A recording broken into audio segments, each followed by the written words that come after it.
है।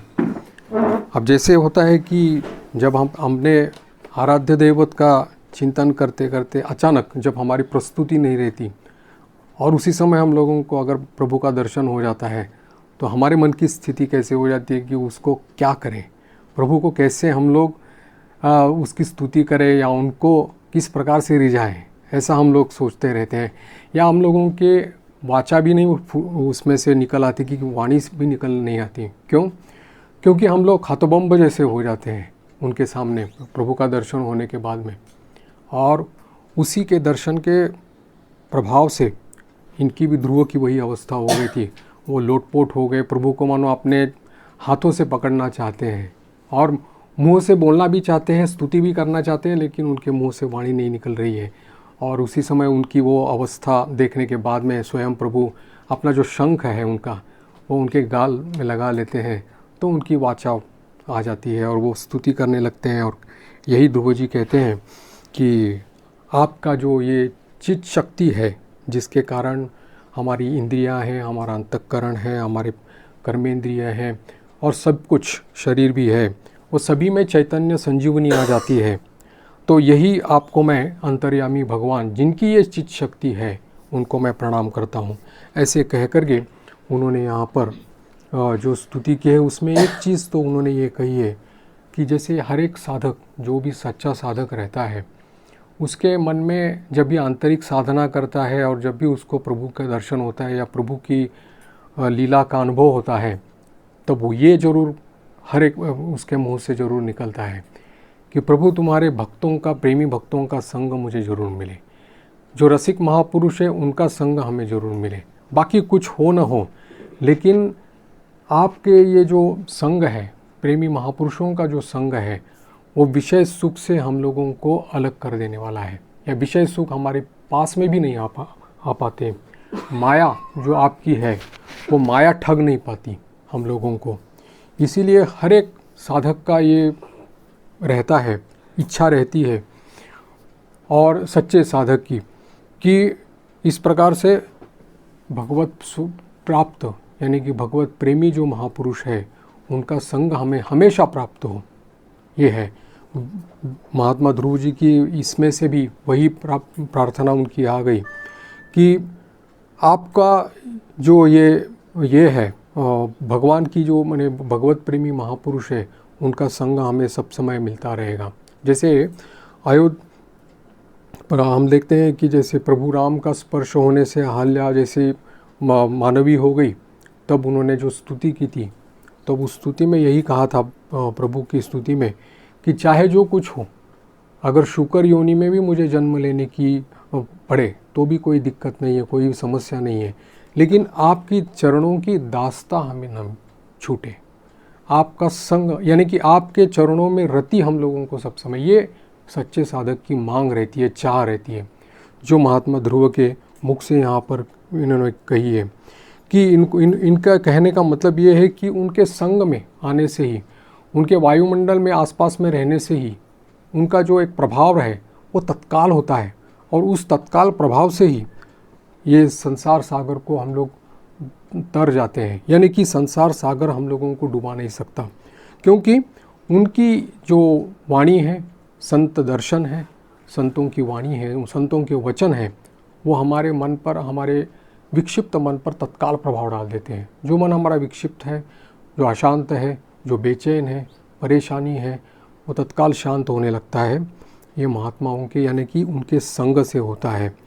और ये तो सही, और इसमें हम लोगों ने पहले भी जैसे देखा था कि प्रभु के ये जो रसिक महापुरुष जो रहते, रसिक का अर्थ ये है कि रस में डूबा हुआ, भगवत रस में पूरी तरह से डूबा हुआ, उसको रसिक कहते हैं। कि जिसका मन कभी भी प्रभु से विलग नहीं होता, अलग नहीं होता, विमुख नहीं होता। तो ऐसे रसिक महापुरुषों के संग में आकर के ही हम लोगों का यहाँ पर कल्याण होना अनिवार्य है। हम लोगों ने कई बार इसकी चर्चा भी की थी। एक बार हमारे वृंदावन में स्वामी शारदेशानंद जी महाराज के बारे में भी शायद बताया होगा मैंने पहले। गोपेश महाराज जो श्री माँ के शिष्य थे, सेवक थे, ये माँ की 3 साल तक सेवा जिन्होंने की थी, वो करीब उस समय 90 साल के ऊपर थे उनके पास, क्योंकि माँ के शिष्य थे इसलिए बहुत सारे साधु लोग ब्रह्मचारी, वो बोलते कुछ नहीं थे ज़्यादा, ऐसे ही बिछाने पर पड़े रहते थे क्योंकि उनको ये जो घुटनों का जोड़ों का दर्द वगैरह था इसलिए, और 90 साल के ऊपर उनकी आयु थी, तो वो लेटे रहते थे। लेकिन उन जिस कमरे में वो रहते थे उस कमरे का जो अलग अंदर का जो परिवेश था, माहौल था, वो पूरा भगवत भाव से पूरा भरपूर था। कई हमारे ही साधु लोग जो उनको प्रणाम करने जाते थे या उनके पास बैठते रहते थे, कोई बात नहीं करने की ज़रूरत नहीं पड़ती थी, बोलते थे कि अपने आप भीतर में जप शुरू हो जाता है, नाम शुरू हो जाता है, कुछ करने की ज़रूरत नहीं पड़ती। जो समस्या जो अपने मन को विक्षिप्त कर रही थी या कुछ हमारे मन को परेशान कर रही थी वो तत्काल शांत हो गई। इस प्रकार का ये संतों के दर्शनों का प्रभाव है। वहाँ बैठे बैठे ही अंदर नाम शुरू हो गया, कुछ नहीं, बस बैठे हैं, कुछ बात भी नहीं हो रही है, लेकिन फिर भी ये शुरू हो गया।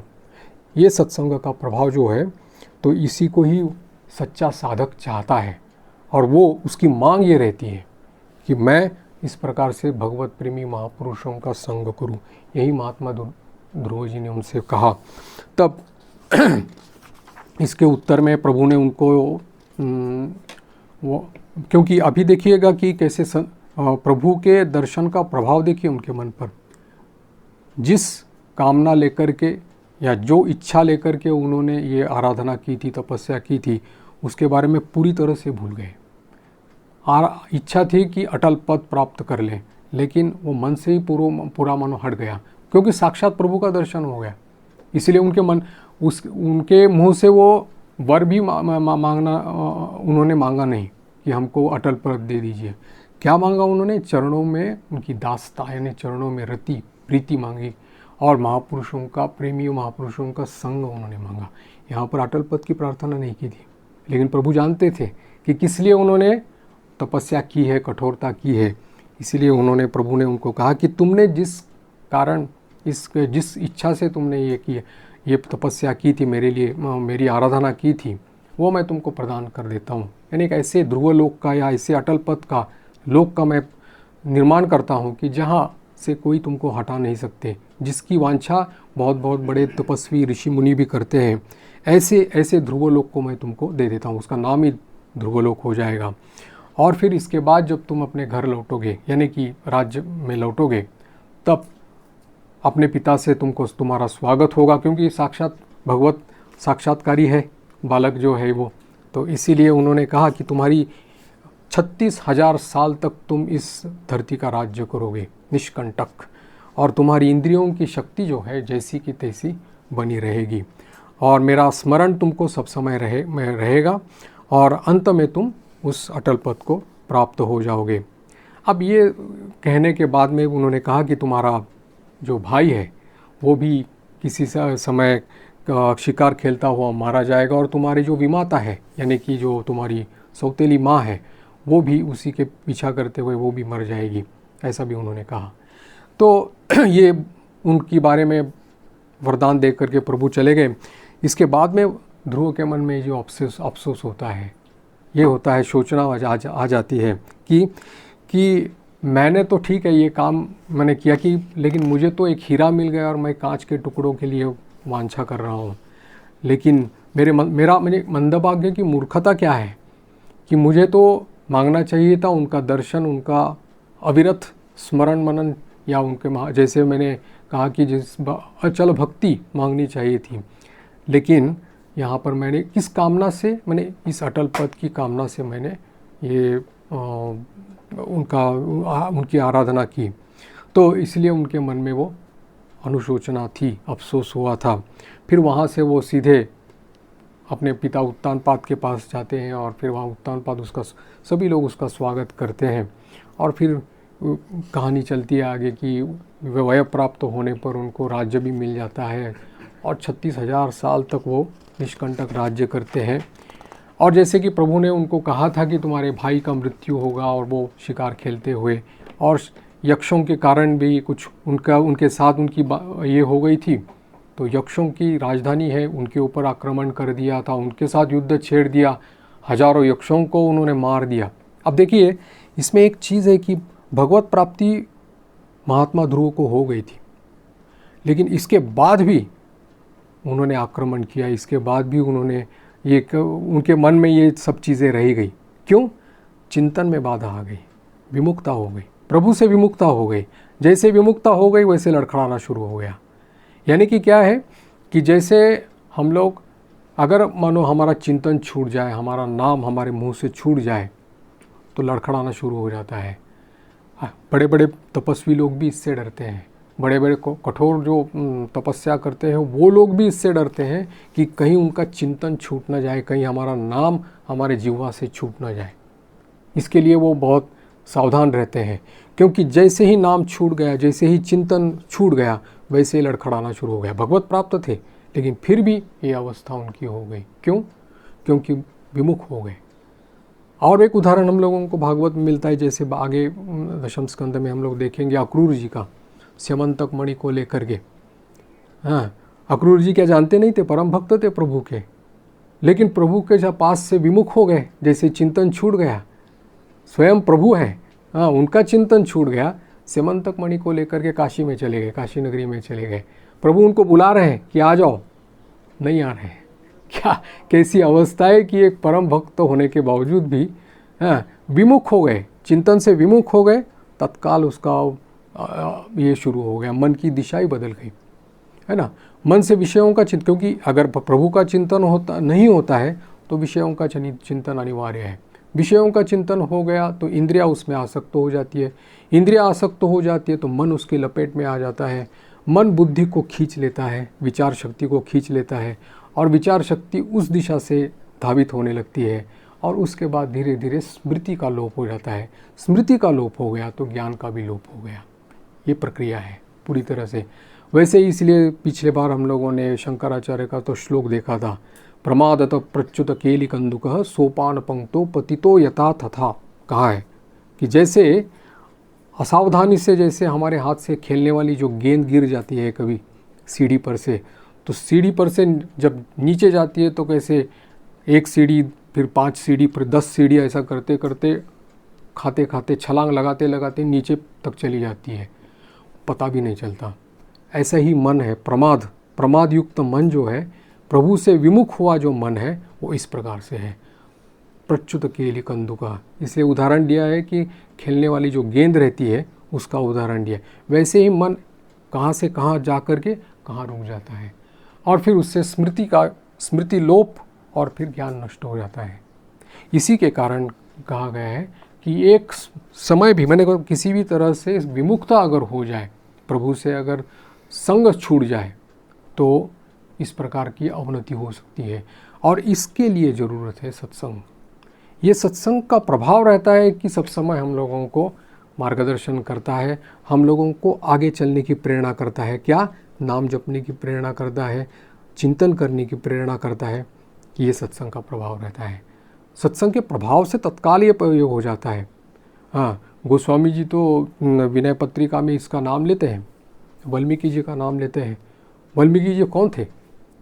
वाल्मीकि जी थे रत्नाकर दस्यु, डकैत थे, और उन डकैत के शरीर में उन्होंने कहा है, उसमें लिखा है 7.5 गाड़ी, बैलगाड़ी ऐसे भर कर के जनेऊ जो रहते हैं, इतने ब्रह्म हत्या उन्होंने की थी। जो भी आएगा उसको मारना है, जो भी आएगा उसको मारना है। ऐसा कोई प्राणी या ऐसा कोई मनुष्य, ब्राह्मण हो, कुछ भी हो, छोड़ा नहीं जिसको उन्होंने मारा नहीं। ऐसे पाप कर्म, कुकर्म सब कुछ उनके चलते रहे, डरते थे। लेकिन प्रभु की कृपा या सौभाग्य कैसे, उनका भाग्योदय कैसे हो जाता है, स्वयं नारद जी वहाँ पर आ जाते हैं। नारद जी के प्रभाव से, तत्काल दर्शन से उनके मन में एक विचलितता आ जाती है कि ये क्या, ये कैसे। तो जब नारद जी उनको कहते हैं कि अपने परिवार वालों से पूछ के आ जाओ, अपने परिवार वालों से पूछ के आते तो कोई उसका पाप का भागीदार, हिस्सेदार होने के लिए तैयार नहीं है। तब आकर के स्वयं नारद जी के चरणों में गिर जाते हैं और कहते हैं कि देखो, इस तो फिर पूछते हैं कि मेरे द्वारा ये जो कर्म किए गए, कुकर्म किए गए, इसका कोई उपाय है इसके लिए? तो नारद जी कहते हैं कि ऐसा कोई अनुष्ठान नहीं है, क्रिया नहीं है, या यज्ञ नहीं है, या कोई और इस प्रकार की तपस्या नहीं है कि जिसके द्वारा तुमने किए हुए कुकर्म का खंडन हो सकता है, सिवाय एक नाम, एक राम नाम के बिना कोई उसका खंडन नहीं हो सकता। तब बोलते हैं कि ये तो मुझसे संभव नहीं, जीवन में कभी मैं अपने प्रभु का नाम ही नहीं लिया, ऐसे कैसे हो सकता है। तो पहले तो फिर उसका उल्टा कर लो, मरा, तुमने तो इतने सारे लोगों को मारा है, तो मरा मंत्र से तुम करो। बोले हाँ ये हो जाएगा, वो मेरा धंधा ही था मारने का, तो इसलिए मैं मरा शब्द से उन्होंने कहा कि चलो मरा मरा शब्द तुम यानी कि नाम उच्चारण करो। और वो मरा मरा राम राम करते करते राम राम हो गया। और कहा नारद जी ने उनको कि जब तक मैं नहीं आऊँगा वापस तब तक तुम इस मंत्र का जाप करते रहना। ये संत प्रभाव का, ये संत दर्शन का, संत वाणी का, संत वचनों का तत्काल प्रभाव उसके ऊपर हो गया कि उसने उस चीज़ को स्वीकार कर लिया, स्वीकृति हो गई उसकी तरफ से। और वो मरा मरा यानी कि वो शब्द का, नाम का उच्चारण करते करते उनके वो कहा जाता है कि वल्मीक बने, यानी कि दिमक लग गई उनके शरीर को, और ब्रह्म ऋषि हो गए, ब्रह्म ऋषि हो गए वाल्मीकि जी। और प्रभु राम का जन्म होने के पहले उन्होंने रामायण लिख लिया, और जिसका अनुमोदन ब्रह्मा जी स्वयं करते हैं, टीकालज्ञ ब्रह्मा जी। उन्होंने कहा कि ये सब सही, यही लीला होने वाली है। ये ब्रह्मर्षि, ये है सत्संग का प्रभाव, कि सत्संग के प्रभाव से तत्काल इसका फल हम लोगों को मिल सकता है। तो इसीलिए यहाँ पर इन्होंने ये जो देखा कि थोड़ी सी भी अगर कहीं चूक हो जाती है तो उसके लिए सत्संग हम लोगों को काम देता है कि नहीं ये ऐसा हो गया था, प्रेरणा आ जाती है। क्योंकि जैसे ठाकुर बोलते हैं ना कि पित्तल की घटी है, पुरानी है, तो उसको मांझना चाहिए, बार बार मांझना चाहिए, क्योंकि सोने की घटी नहीं है हमारी, तो इसलिए बार बार मांझने से ही फिर उसको चमक आ जाती है। अगर नहीं मांझोगे तो फिर जंग चढ़ने लगता है उसके ऊपर में। तो ये इसका सत्संग के प्रभाव से कम ये तो हम लोगों को उसके या प्रेरणा आ जाती है कि सतत नाम करें, जिह्वा से नाम कभी हम लोगों का न हटे, क्योंकि नाम से विलग हो गए, अलग हो गए, बस तुरंत ही हम लोगों का विषय आसक्ति और ये विषय के प्रति मन जाना शुरू हो जाता है। यहाँ पर भी महात्मा ध्रुव जी की भी यही अवस्था हो गई थी। कुबेर के ऊपर आक्रमण करने का बाद में आकर के मनु जी उनको समझाते हैं, कुबेर जी स्वयं आकर के समझाते हैं कि तुम भगवत भक्त हो, भगवत भक्त हो तो तुम्हारे द्वारा इस प्रकार करना उचित नहीं है, तब समझ जाते हैं। खैर इसके बाद में ध्रुव जी अपने धाम को स्वयं प्रभु के पार्षद जो है उनको ला करके विमान से वो स्वयं सशरीर, उनको कहा गया है कि ध्रुवलोक में अपने लिए बनाए हुए जो प्रभु ने उनके लिए जो लोक बनाया था वहाँ पर जा कर के विराजमान हो जाते हैं। अब इसके बाद में ध्रुव के जो वंश है उनका वर्णन यहाँ पर भागवत में आता है